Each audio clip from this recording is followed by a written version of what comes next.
Estados Unidos proíbem a importação de petróleo russo e você vai ver também. Presidente ucraniano denuncia as promessas não cumpridas dos países ocidentais de proteger a Ucrânia dos ataques russos. A população de Moscou sente a saída de diversas marcas na Rússia como uma resposta à invasão à Ucrânia. Mais de 6 milhões de mortes relacionadas à Covid-19 são registradas no mundo desde o início da pandemia.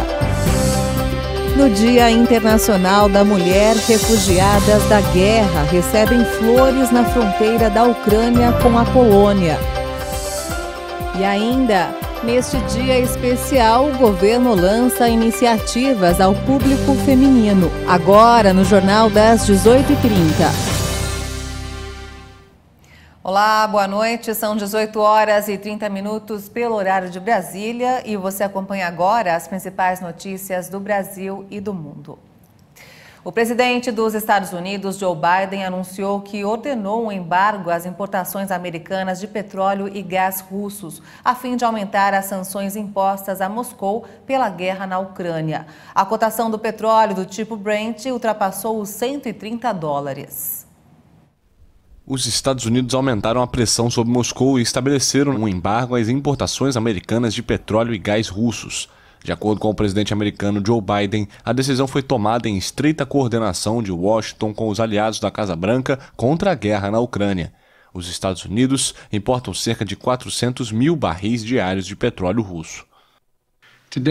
Hoje confirmo que atacamos a principal artéria da economia da Rússia. Proibimos todas as importações de petróleo, gás e energia russos. A Casa Branca garante que as sanções à Rússia vão continuar contra a guerra não provocada e injustificada na Ucrânia.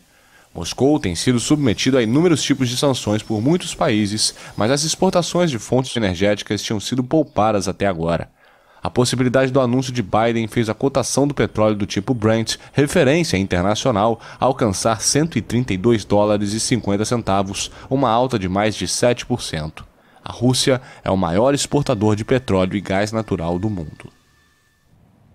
E a Shell anunciou hoje planos de gradualmente abandonar operações de petróleo e gás natural na Rússia em resposta à invasão da Ucrânia por forças russas. De imediato, a petrolífera britânica está interrompendo todas as compras à vista de petróleo bruto russo e não renovará mais contratos com o país.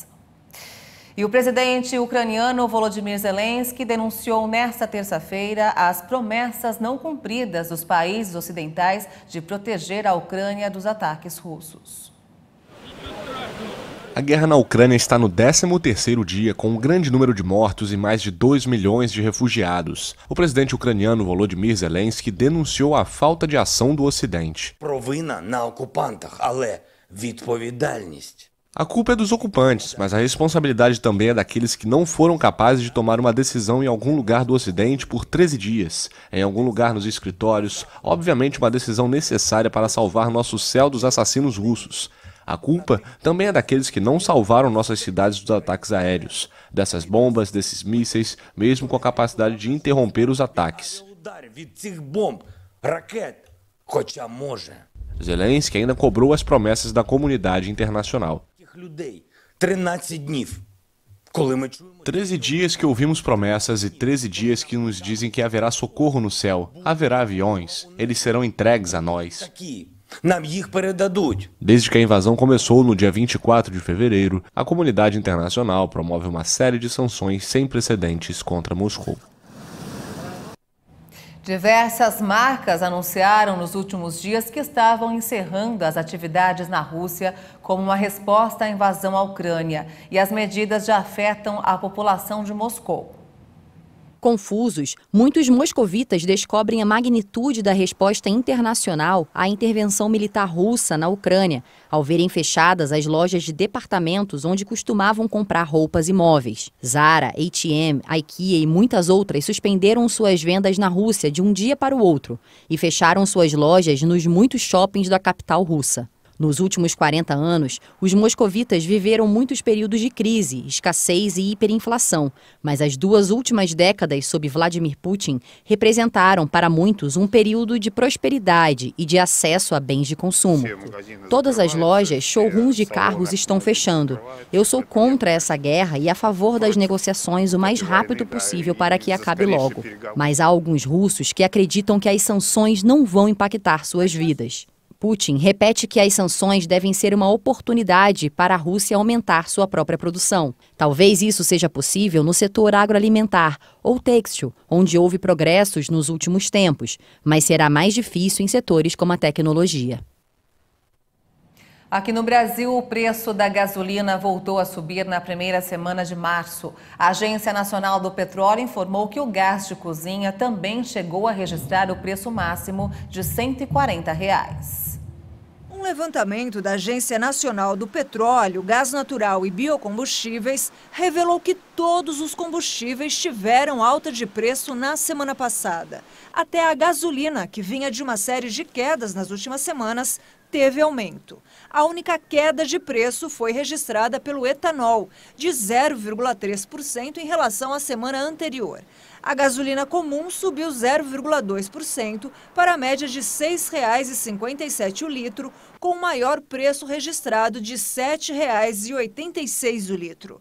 O gás de cozinha chegou a registrar o maior preço de R$ 140, depois de ter aumentado para R$ 135 na semana passada.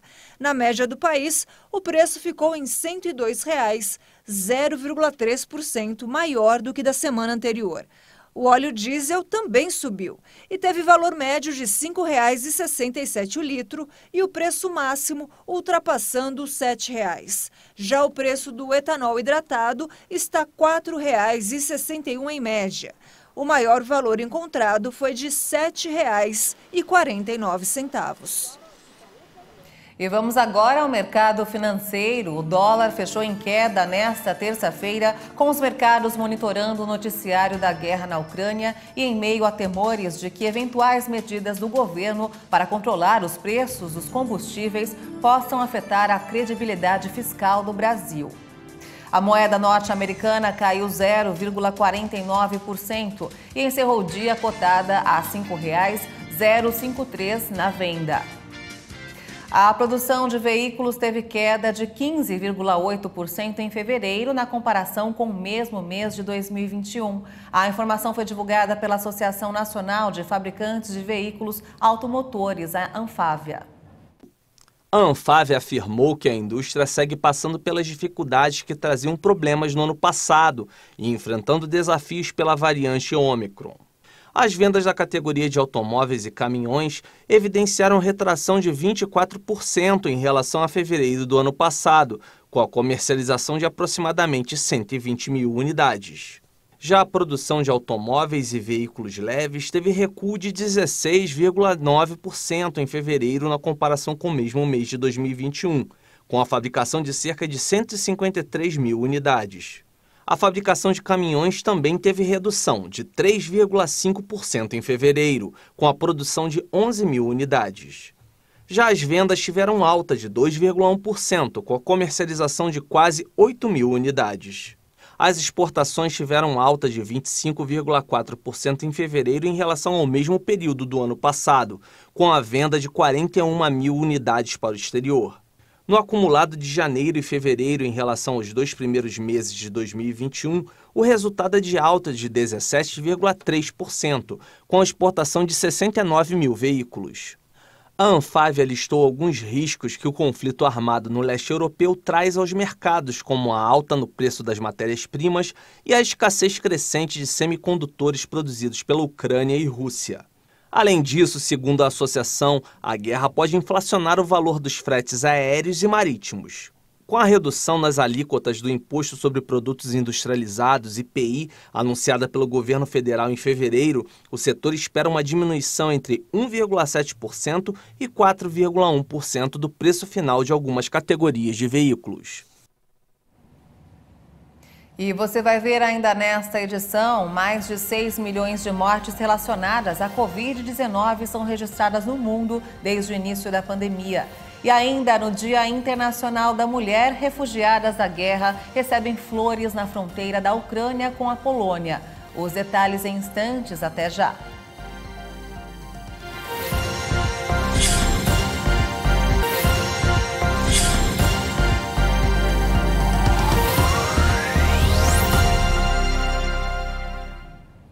Estamos de volta, são 18 horas e 42 minutos pelo horário de Brasília.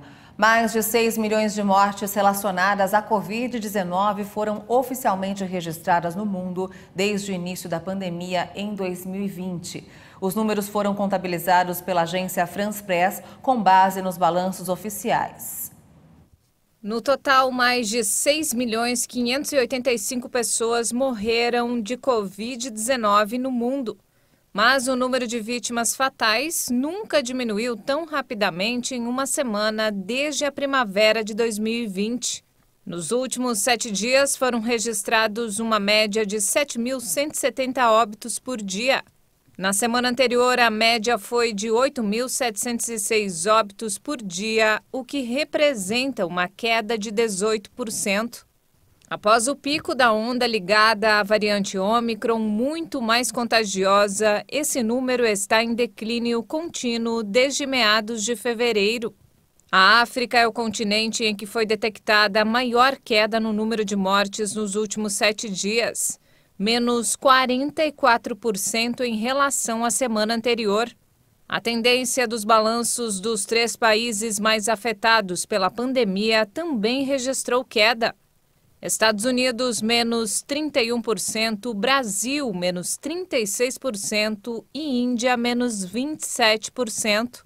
Este balanço, que tem em conta os óbitos registrados pelas autoridades nacionais de saúde, representa apenas uma parte das mortes reais ligadas à Covid.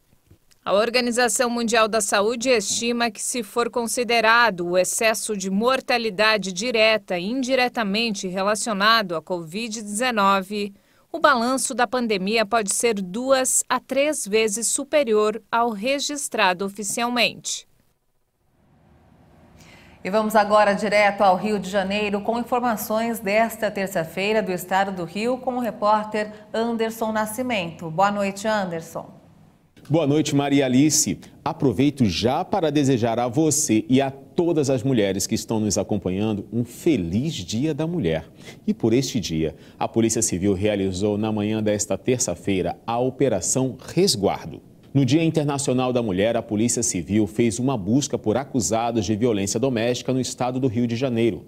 Até o início da tarde, 41 pessoas haviam sido presas. A operação, que começou no dia 7 de fevereiro deste ano, já prendeu 272 autores de crimes contra mulheres, entre eles em flagrante e em cumprimentos de mandados de prisão. A Força-Tarefa reuniu 300 policiais para prender os agressores. Além da iniciativa da Polícia Civil, outro órgão de segurança também opera em favor das mulheres. A Ronda Maria da Penha, da Guarda Municipal do Rio, completa 1 ano hoje, com a Patrulha Maria da Penha, que já atendeu 910 mulheres e mais de 6.000 ações de acolhimento e acompanhamento, como visitas e ligações para as vítimas de violência doméstica, e mantém ainda o contato com essas vítimas para verificar se realmente estão em segurança. E a novidade do Rio Sem Máscaras fez muita gente jogar o acessório no lixo. Contudo, é importante sabermos que alguns grupos ainda precisam ter cuidado, como pacientes imunossuprimidos, pessoas com comorbidades graves, as que sofrem com doenças cardiovasculares, diabetes mellitus, doença renal crônica, anemia falciforme, obesidade mórbida, cirrose hepática. Também tem os não vacinados, crianças, idosos e profissionais expostos à grande circulação de pessoas, como caixas de supermercado, cobradores de ônibus e trabalhadores da saúde. Esses ainda precisam tomar cuidado com a máscara. Maria Alice, essas foram as principais notícias do Rio. É com você. Muito obrigada, Anderson Nascimento. E neste dia especial, no Dia Internacional da Mulher, o governo lançou aí iniciativas ao público feminino. Os decretos visam estabelecer o programa Mães do Brasil e a estratégia nacional para as mulheres que desejam empreender. O presidente Jair Bolsonaro participou do evento em comemoração ao Dia Internacional das Mulheres no Palácio do Planalto, em Brasília. A cerimônia contou com a presença da ministra da Mulher, da Família e dos Direitos Humanos, Damares Alves, e dos ministros da Economia, Paulo Guedes, e da Saúde, Marcelo Queiroga, além da primeira-dama, Michele Bolsonaro. O evento marcou o lançamento de iniciativas como Mães do Brasil, do Ministério da Mulher, da Família e dos Direitos Humanos, comandado pela ministra Damares Alves. A proposta pretende promover a proteção integral à gestante e à maternidade. O objetivo é de articular e desenvolver políticas públicas voltadas para a promoção da dignidade da mulher que é mãe. Já o programa voltado para a estratégia de empreendedorismo feminino e o Comitê do Ministério da Economia prevêem a criação de um plano de desenvolvimento e estímulo ao empreendedorismo feminino no país. O programa Brasil para Elas tem o intuito de fomentar esse empreendedorismo feminino, dando apoio por meio de créditos e mais capacitação para implementar essas atividades. Os bancos públicos e o SEBRAE vão integrar a iniciativa oferecendo crédito a condições mais vantajosas e, é claro, programas de capacitação às mulheres. Vocês são mais que essenciais, são indispensáveis para o futuro de uma grande nação. Obviamente, não vou falar obrigado por existirem, porque se vocês não existissem, eu não existiria. Mas obrigado pelo trabalho, pela dedicação, pela perseverança, pela fé e por tudo aquilo que transmitem aos seus filhos e filhas. Mulheres do Brasil e do mundo, os nossos parabéns e que continue cada vez mais participando conosco no futuro da nossa nação. E durante o mesmo evento, em comemoração ao Dia da Mulher, Jair Bolsonaro também assinou um decreto para a distribuição gratuita de itens de higiene menstrual. O programa será voltado para cerca de 3.600.000 mulheres em situação de vulnerabilidade. Em 2021, o mesmo projeto havia sido vetado pelo presidente, que alegou que o texto não informava a fonte de custeio. O ministro da Saúde, Marcelo Queiroga, disse que o projeto prevê 130 milhões de reais, dinheiro do orçamento da própria pasta. Serão 3 grupos atendidos no projeto: mulheres em situação de rua, mulheres de 12 a 21 anos que estejam cumprindo medidas socioeducativas e alunas matriculadas no programa Saúde na Escola, de 9 a 24 anos. E nós vamos conhecer agora a história de 2 mulheres que mudaram de profissão, superaram desafios e se reencontraram, produzindo e trabalhando com atividades bem diferentes. Olha só. O dia a dia da Carla é assim, rodeada de cestas, laços, fitas, de memórias. Mãe de 2 filhos, esta empresária deixou o trabalho fixo, com carteira assinada por um sonho. Ela descobriu depois de anos a vocação, fazer cestas de presente. Porque a gente tinha esse salão, esse espaço, aí nós íamos abrir só o Xerox, só que faz tempo já que eu estava pesquisando sobre cesta e olhando cesta no Pinterest, no Instagram. Aí eu falei assim, nossa amor, vamos aproveitar o espaço então e colocar a cesta. E aí a gente foi comprando assim só para o Dia dos Namorados, porque foi em junho do ano passado que nós abrimos, né? Então só para o Dia dos Namorados nós fomos comprar os produtos.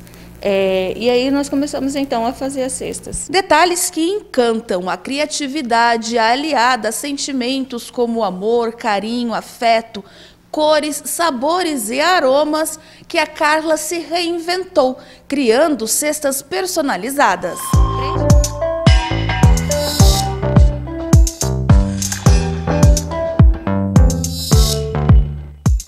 A mudança também aconteceu com a Beatriz. Depois de formada em Direito, ela foi procuradora municipal de uma cidade do interior do estado, mas decidiu que mudaria de vida em busca de um sonho.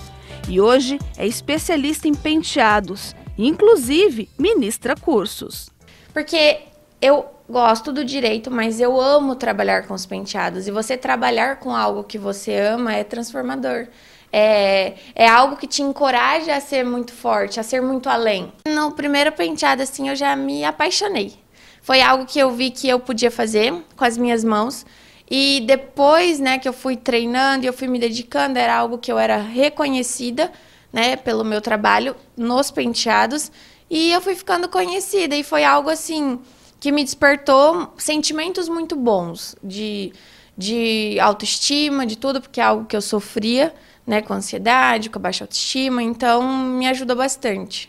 E Beatriz foi além, ela é premiada internacionalmente. No Brasil, né, eu fui eleita em 2019 a melhor penteadora do Brasil num prêmio internacional que é o maior da América Latina, lá em São Paulo.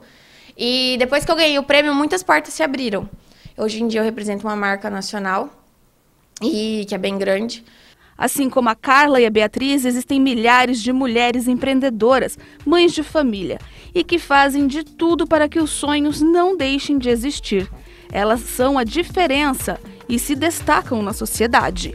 Eu falo assim, que eu faço penteados, mas eu empreendo com os penteados, eu empreendo dando cursos, contratando colaboradores, vendendo produtos, então é tudo uma união ali em volta de uma coisa. E dar cursos é algo que eu amo, porque você dividir um pouquinho do conhecimento que você tem com outras pessoas transforma a minha vida e transforma a vida dela. Como mulher, eu tenho aqueles desafios, né, que toda mulher tem, que é cuidar da casa, cuidar dos filhos, cuidar da escola dos filhos e ainda tocar uma empresa. É um desafio mesmo, todos os dias, né?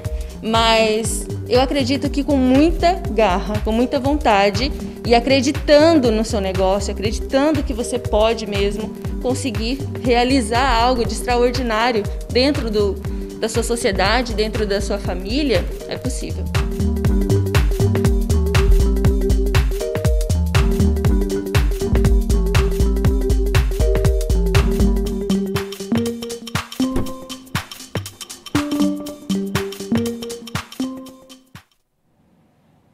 E neste Dia Internacional da Mulher, refugiadas da guerra recebem flores na fronteira da Ucrânia com a Polônia. Para aliviar um pouco a dor de deixar tudo para trás, elas foram recebidas com flores em Przemyśl, cidade polonesa na fronteira com a Ucrânia. Acho que é a primeira vez hoje que eu sinto que é um dia especial.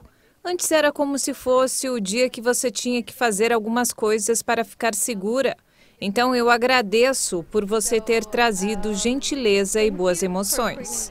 Acho que é muito importante hoje, neste local tão difícil, que alguém fale com elas, que são muito importantes. Nós sabemos que os maridos delas estão muito longe daqui e ninguém disse que elas são importantes e bonitas. Esta é minha missão hoje. A ONU contabilizou mais de 2 milhões de refugiados da Ucrânia, um número que aumenta a cada dia e deve crescer com a abertura de corredores humanitários. A Polônia recebeu mais da metade desse número. E mesmo em meio à violência da guerra, a beleza da arte e da música encontra forças para se manifestar. Vamos conferir agora a apresentação de uma musicista ucraniana que tocou em um bunker em Kharkiv.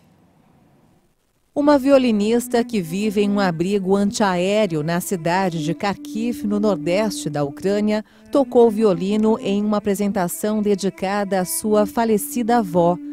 Vera Lichovchenko, que também é professora, trocou o palco de um teatro por um porão de Kharkiv enquanto executava seu solo para a câmera. A musicista mostrou sua arte para aliviar o sofrimento da guerra. Dezenas de civis foram mortos em ataques de forças russas em Kharkiv.